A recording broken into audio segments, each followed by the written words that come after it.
Hello student, कैसे हैं आप सब।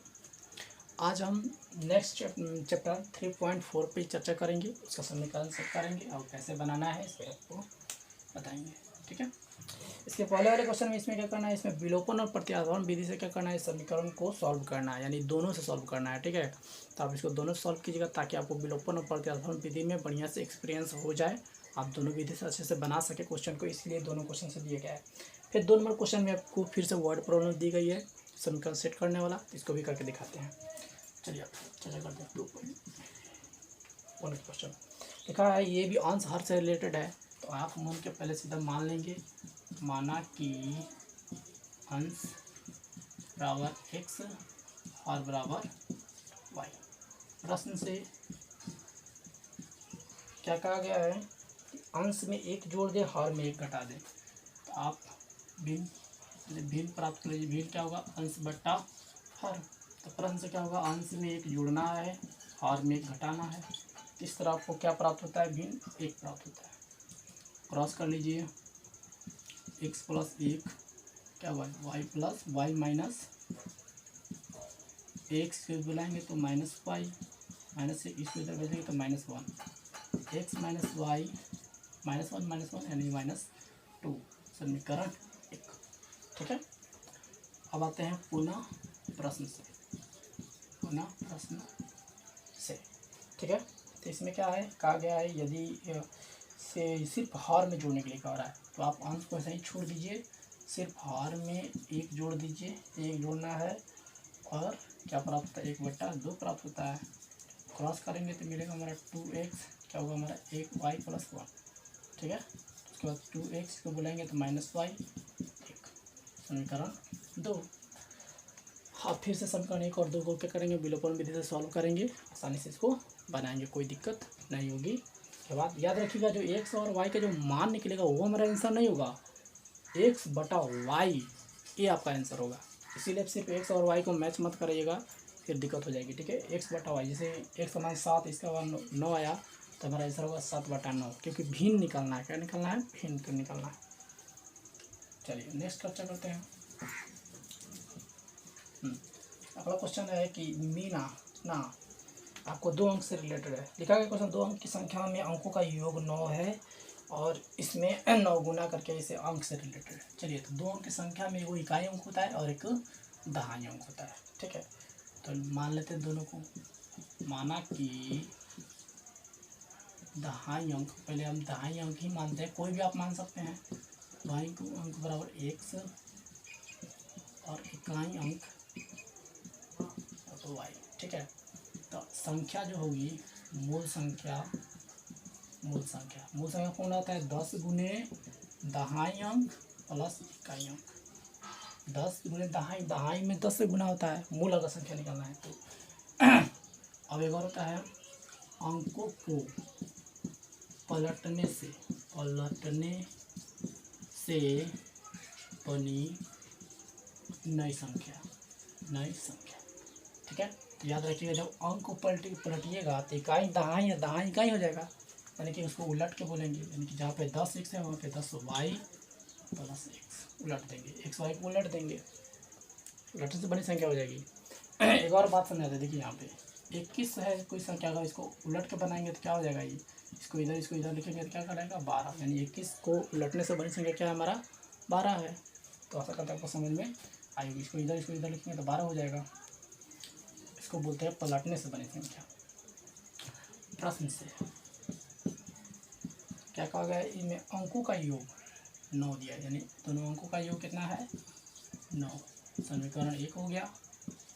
एक और पुनः प्रश्न से फिर लिखा गया, ध्यान समझिएगा। लिखा गया है, इस संख्या का 9 गुना अंकों को पलटने से बड़ी संख्या के 2 गुने के बराबर है। तो जो मूल संख्या है, इसका जो 9 गुना जो है, पलटने से बड़ी संख्या के 2 गुने के बराबर है। मूल संख्या को 9 गुना पलटने से बड़ी संख्या के 2 गुने के बराबर है। चलिए गुना कर लेते हैं, तो क्या हुआ, 90x प्लस 9y, कितना होगा, 20y प्लस 2x। चलिए, तो 90x इसको बुलाएंगे इधर तो -2x, क्या हुआ, 9y फिर इसको भी बुला लेंगे -20y 0, घटा लेंगे तो देगा हमारा 88x, इसको घटा लेंगे तो -11y बराबर 0। तो क्या कॉमन है, दोनों में कॉमन हो जाएगा हमारा 11, 88 और -y इक्वल टू 0, क्या जाएगा हमारा 8x - y 0, इसको भेजेंगे तब 8x 0, यानी कि 8x - y बराबर 0 समीकरण 2 बना। और एक और 2 को क्या कर लेंगे, सॉल्व कर लेंगे, फिर से हम पाएंगे, ठीक है। और एक्स वाई का जो मान निकलेगा वो आपका आंसर नहीं होगा, आपका जो मूल संख्या ये निकालिएगा, ये आपका आंसर होगा, ठीक है। चलिए नेक्स्ट क्वेश्चन की चर्चा करते हैं। 4 नंबर में लिखा गया, मीना 2000 रुपये निकालने के लिए एक बैंक गई, उसने खजांची से 50 रुपये और 100 रुपये के नोट देने के लिए कहा, ठीक है। और मीना ने कुल 25 नोट इस तरह करके, ठीक है, यानी कि नोट से रिलेटेड क्वेश्चन है, 50 रुपया और 100 रुपया। लिखते हैं, माना कि रुपये 50 के नोटों की संख्या बराबर x, रुपये 100 के नोटों की संख्या क्या हुआ, y। चलिए प्रश्न से हो गया, मतलब प्रश्न से लिखा गया कुल नोट कितने हैं, कुल नोट आपके 25 है, यानी कि कुल नोट कितने हैं, 25 गो नोट है। समीकरण 1, पुनः प्रश्न टोटल का वैल्यू है 2000, टोटल नोट को पूरा वैल्यू मिलाया जा रहा है तो कितना हो जा रहा है, 2000 हो रहा है। क्या समझिए, तो अगर 50 रुपये का नोट 100 है तो इसका वैल्यू कितना होगा, 50x, गुना कर लेते हैं। जैसे एग्जांपल के तौर पर अगर 50 रुपये का नोट आपके पास 2 है तो रुपये कितने हैं आपके पास, वैल्यू कितने हैं, 100 रुपये। कितना रुपये, 100 रुपये। उसी तरह गुना कर लिया जाता है, वैल्यू पता करने के लिए नोटों की संख्या से नोट को गुना कर लिया जाता है। इसका वैल्यू कितना होगा, 50x, इसका कितना होगा वैल्यू 100y बराबर टोटल कितना रुपया वैल्यू है उसका, 2000। कॉमन कर लीजिए छोटा करने के लिए, 50 कॉमन कीजिएगा तो x प्लस 50 दूने 100 2000, ठीक है।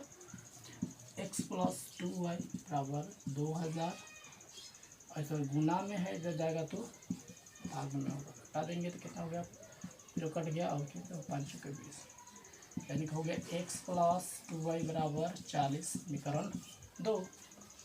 तो अगर एक और 2 को क्या कर देंगे, फिर से हम विलोपन विधि से क्या कर देंगे, इसको सॉल्व कर लेंगे और सॉल्व हो गया क्वेश्चन। नेक्स्ट क्वेश्चन है 5वां नंबर में, फिर उसी तरह नियत भाड़ा करके क्वेश्चन कुछ है, ठीक है। चलिए देख लेते हैं। क्वेश्चन है कि किराए के पुस्तक, लाइब्रेरी में जाइएगा किताब लेने भाड़े पर तो उसमें पैसे लगते हैं, उसी हिसाब से क्वेश्चन दिया गया है। चलिए पढ़ते हैं क्वेश्चन को। तो लाइब्रेरी में क्या है, 3 दिन के लिए एक नियत किराया लग रहा है, उसके बाद 3 दिन से ज़्यादा दिन रखते हैं तो उसमें आपको एक अतिरिक्त किराया लगना स्टार्ट हो रही है। तो इस तरह लेते हैं, माना कि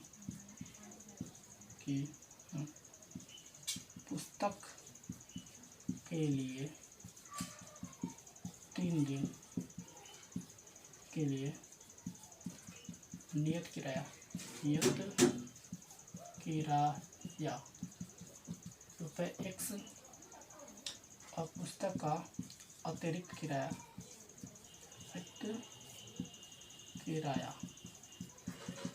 रुपये y। प्रश्न से क्या कहा जा रहा है, कितने दिन के लिए, 7 दिन के लिए। अगर 7 दिन को किताब में 7 दिन के लिए अगर किताब रखते हैं तो 3 दिन तो आपको नियत में हो गया, और कितना दिन एक्स्ट्रा हुआ, 4 दिन, ठीक है, 4 दिन अतिरिक्त में। चलिए तो कितना किराया हुआ, x प्लस इसमें 3 दिन हो गया, बचा 4 दिन एक्स्ट्रा, तो 4y। टोटल पैसा कितना दे रहा है, 27 रुपये। समीकरण 1, पुनः प्रश्न से फिर क्या कितना दिन रख रहा है इसको, शायद 5 दिन रख रहा है, तो 5 दिन रखेगा तो 3 दिन इसमें हो गया और 2 दिन एक्स्ट्रा, तो x प्लस 2 दिन एक्स्ट्रा बराबर 21 रुपये।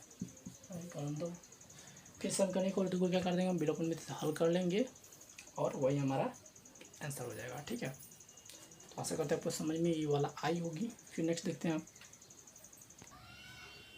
आइए नेक्स्ट टॉपिक की चर्चा करते हैं 3.5।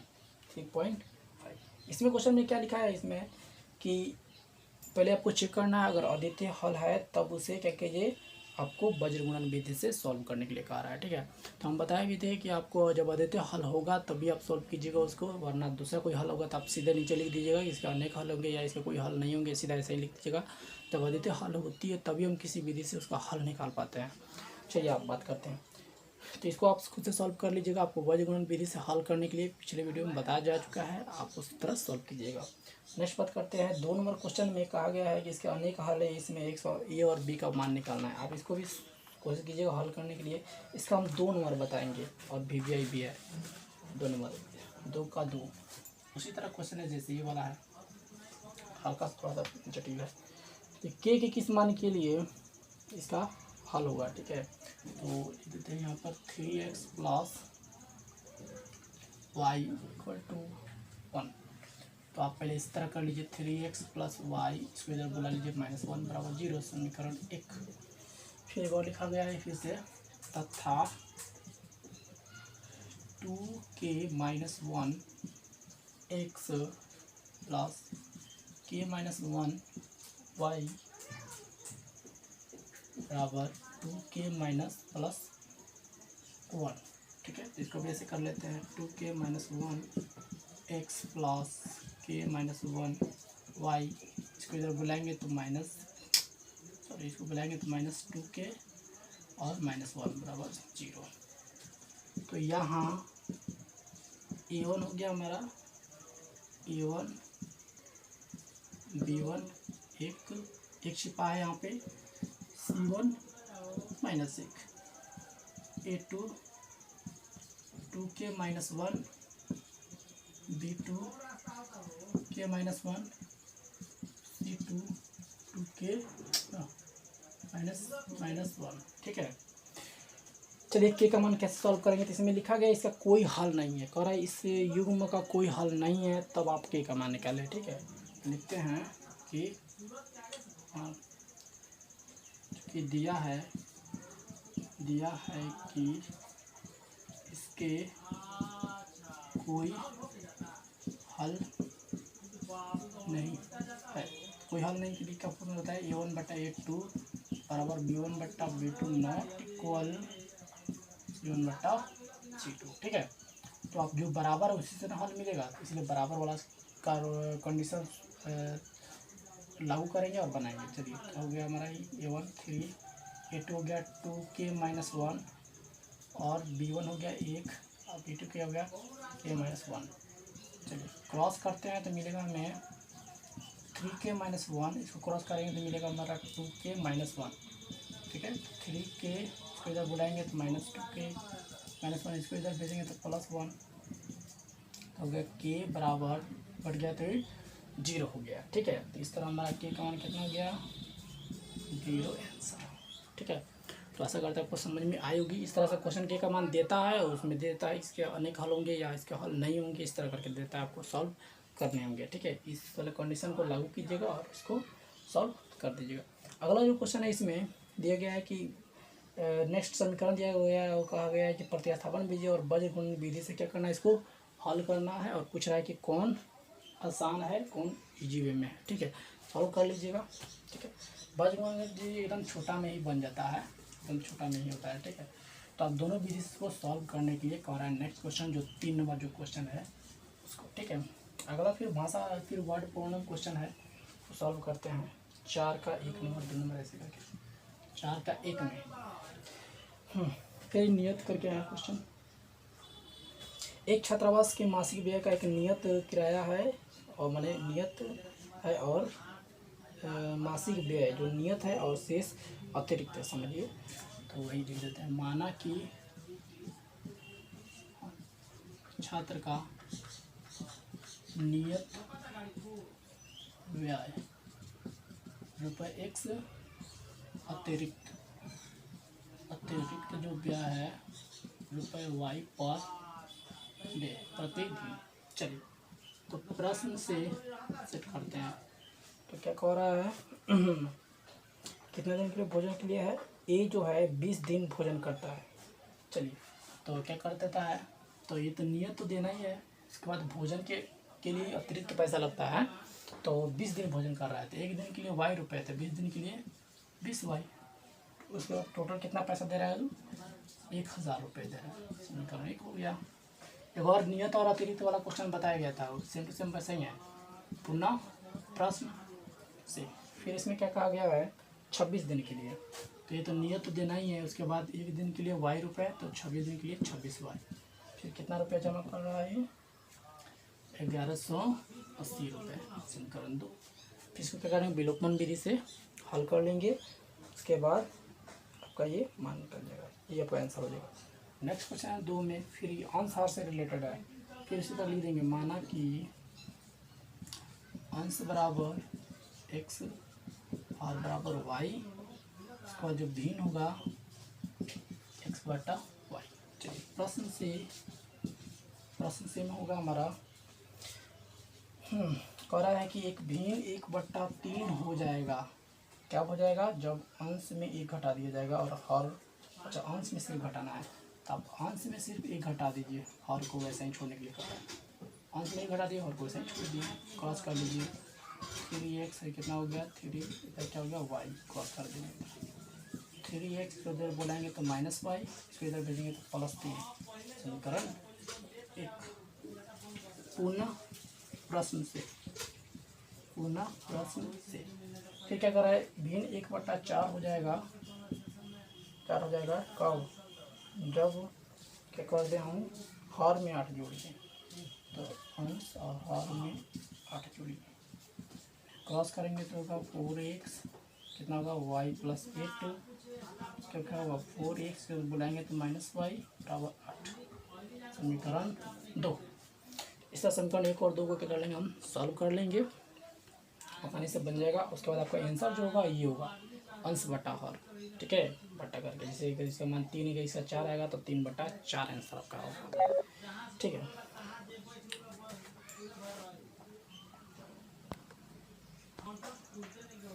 चलिए अगला क्वेश्चन देखते हैं।